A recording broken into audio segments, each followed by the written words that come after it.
Qu'est-ce que ça veut dire une vasectomie sans scalpel? Est-ce que c'est magique? Est-ce que c'est un laser? C'est la question qu'on se pose aujourd'hui dans 1001 vasectomies, toujours en compagnie du docteur Hupertan. Bonjour docteur. Bonjour. Vincent Hupertan, urologue, spécialiste de la vasectomie. Vous consultez à Paris et vous gérez le site vasectomieparis.fr.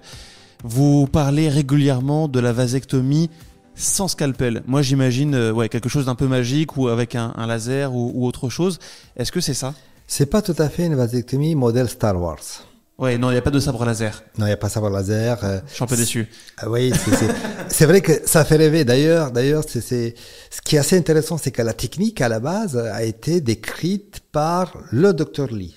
Donc, c'est une publication 1974. Donc, on me parle de techniques récentes. Oui, techniques récentes il y a plus de 40 ans. Oui, c'est pas si récent que ça, en fait. C'est pas si récent que ça. C'est le Dr Lee qui était urologue en Chine, province de Sichuan, a mis au point la technique, il a publié les résultats, on s'est rendu que c'est efficace, et ensuite, lorsque les équipes occidentales, et notamment américaines, sont allées s'en former in situ, parce que c'est une technique qui nécessite un apprentissage, il faut être formé à cette technique, ils ont créé le concept no scalpel vasectomie.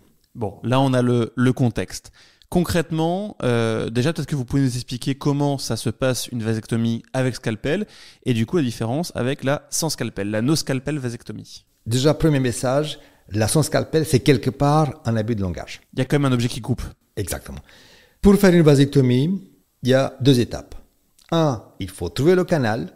Chaque testicule a son canal différent. Il faut trouver le canal. Ça, c'est le premier temps opératoire. Deuxième temps opératoire, c'est la section. C'est l'interruption des canaux différents qui va conditionner l'efficacité contraceptive de la vasectomie. Donc, une fois qu'on le sectionne, soit on le fait qu'un scalpel, c'est ça? Exactement. Donc, pour trouver le canal, on sait faire des vasectomies chirurgicales. Depuis toujours, les urologues et tous les urologues partout dans le monde, et en France, on a une urologie d'excellence, tous les urologues savent comment faire une opération ouverte au niveau scrotal. On va inciser, on va utiliser un scalpel, on va chercher le canal, on va disséquer le canal qui se cache derrière les veines testiculaires, on va trouver le canal, et ça, c'est le temps opératoire numéro 1 à identifier. Une fois qu'il est identifié, il y a le deuxième temps opératoire, c'est lui de l'interruption des canaux différents pour réaliser la vasectomie proprement dite. Donc avec un scalpel, on ouvre un peu, sur quoi? Sur 1 centimètre? Oui, l'intervention, c'est 1 à 2 cm. On peut la faire soit à la ligne médiane, une seule incision pour les deux côtés, ou bien on peut inciser 1 à 2 cm de chaque côté, histoire d'aller suffisamment en profondeur pour trouver le canal afin de l'identifier. Et après, il y a un point de suture, j'imagine? Et une fois que l'opération est faite, évidemment, il faut suturer, pour favoriser la cicatrisation, il y a des points de suture au niveau de la peau, ça cicatrise globalement bien, même si le scrotum n'aime pas trop les incisions. Ah, c'est sensible. C'est sensible, en fait, c'est un endroit très particulier. Tout d'abord, sur le scrotum, c'est un endroit où il y a beaucoup de staphylocoque epidermidis. C'est pas le staphylocoque nosocomial dont on parlait. C'est un bactérie opportuniste qui loge là, qui habite au niveau de cette peau-là. Et donc, en cas d'incision, elle va facilement créer des infections et des abcès. Donc, un premier risque majeur de la vasectomie chirurgicale, c'est l'abcès. Deuxième risque, c'est le saignement. Le canal est caché derrière les veines, le testicule est richement vascularisé, il y a un réseau très important des veines, ça crée un risque théorique de saignement. Donc, deuxième complication majeure, ce sont les hématomes. Et puis, troisièmement, c'est un retard de cicatrisation qui peut arriver. Donc, on a un recul, on a des données et on sait qu'il peut y avoir jusqu'à 10 fois moins de complications entre une vasectomie chirurgicale versus une vasectomie sans scalpel. Et donc on en vient à la vasectomie sans scalpel. Comment ça se passe concrètement? Alors, l'idée du Dr Lee, premièrement, il faut que le chirurgien soit formé à identifier les canaux avant l'ouverture de la peau. Donc, il y a une technique, il faut répéter à l'infini, il faut s'entraîner, il faut opérer. C'est une technique à 3 doigts. 3-finger technique, ça s'appelle, avec les 3 doigts, on va chercher le canal. Une fois le canal identifié, il a designé 2 instruments spécifiques, une pince à anneau et une pince pointue. La pince à anneau va fixer le canal différent à travers la peau, donc il faut être sûr de son coup parce qu'on ne voit pas le canal. Oui, il ne faut pas confondre avec une veine. Généralement, avec l'expertise, le risque, on peut dire, là, il y a un risque zéro de confondre. On ne peut pas se tromper. D'accord. On peut ne pas le trouver, mais une fois qu'on l'a trouvé, ça peut pas être autre chose que le canal déférent. Et une fois qu'on l'a identifié, on utilise le deuxième pince, la pince pointue, qui est pointue comme un scalpel. En fait, c'est elle le véritable scalpel. Sauf qu'il n'y a pas d'incision, on va juste percer la peau.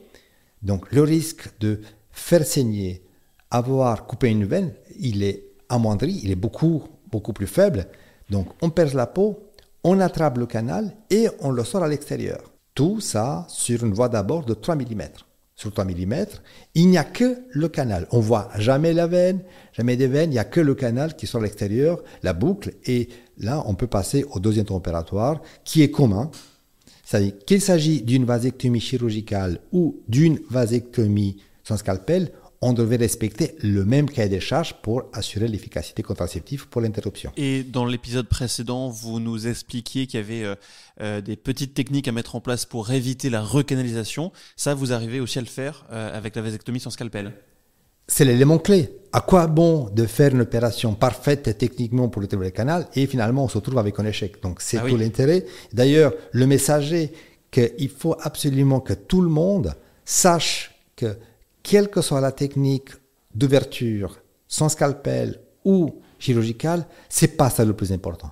Ce qui est important est que le chirurgien soit formé, soit averti que la technique de référence pour interrompre les canaux, c'est ne pas mettre de fil sur les canaux déférents, mais l'électrocoagulation du canal et l'interposition des fascias. Bon, ça, j'imagine que de toute façon, en France, n'importe quel urologue sait faire cette opération dans les règles de l'art. Comme toujours, on essaie de suivre les recommandations. Après, parfois, dans des techniques, il y a quelques nuances et pour certains, ça peut être une petite nuance, mais en fait, c'est la nuance qui assure l'excellence de l'intervention. Le diable se cache dans les détails.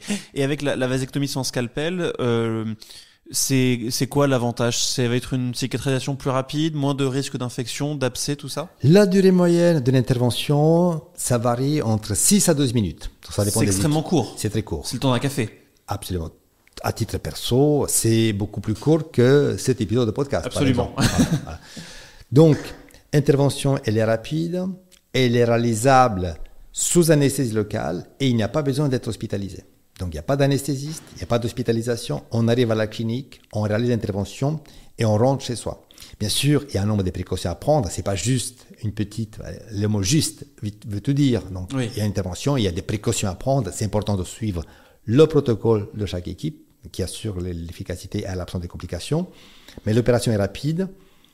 Comme il n'y a pas d'incision, juste une mini brèche, voire une seule pour les deux côtés, il n'y a plus besoin de mettre des fils, il n'y a pas de cicatrisation par fil. Ça se répare tout seul. Mais qu'on met un pansement dessus? On met juste un pansement compressif pour éviter le saignement, un petit pansement compressif. Et ensuite, la peau cicatrise très rapidement. Très rapidement, on voit, il n'y a plus de douleur, ça va très très vite.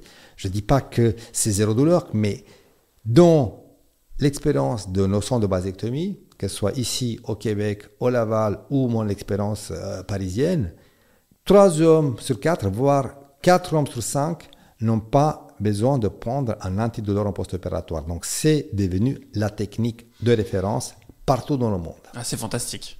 Ah, c'est fantastique. Et ça, c'est grâce à qui? Grâce à tous ces urologues, grâce à Michel Labrec qui m'a formé, grâce à des équipes américaines, nord-américaines, canadiennes, anglaises qui parcourent le monde pour transmettre le savoir-faire, pour transmettre parce qu'une technique qui nécessite un minimum d'accompagner les chirurgiens. C'est pas une technique qu'on apprend en regardant YouTube. C'est fascinant. Oui, c'est toujours... Et moi-même, je suis fasciné de savoir à la fois la rapidité avec les patients récupèrent. Mais il y a un prix à payer, il y a des consignes qu'il faut suivre de manière très stricte. Donc, ceux qui écoutent le podcast, ils doivent suivre à la lettre les recommandations de leur chirurgien. Bon, maintenant, je pense qu'on a tout compris de la différence entre la vasectomie sans scalpel et la méthode plus classique. On a aussi compris que c'était un abus de langage sans scalpel parce qu'il y a quand même un objet qui va couper, qui va sectionner les canaux déférents, et ce n'est pas de la magie, ce n'est pas le laser comme on disait en début d'épisode. Merci beaucoup Dr Hubertan pour ces explications. Merci à vous. Et si vous avez également des questions que vous vous posez à propos de la vasectomie et que vous souhaitez qu'on aborde dans ce podcast, vous pouvez nous écrire à audio@upertan.com. Vous pouvez également mettre 5 étoiles sur votre appli de podcast préféré, laisser un commentaire, ça nous aide à être découvert par d'autres auditeurs. Et puis nous, on se retrouve la semaine prochaine pour une nouvelle histoire autour de la vasectomie.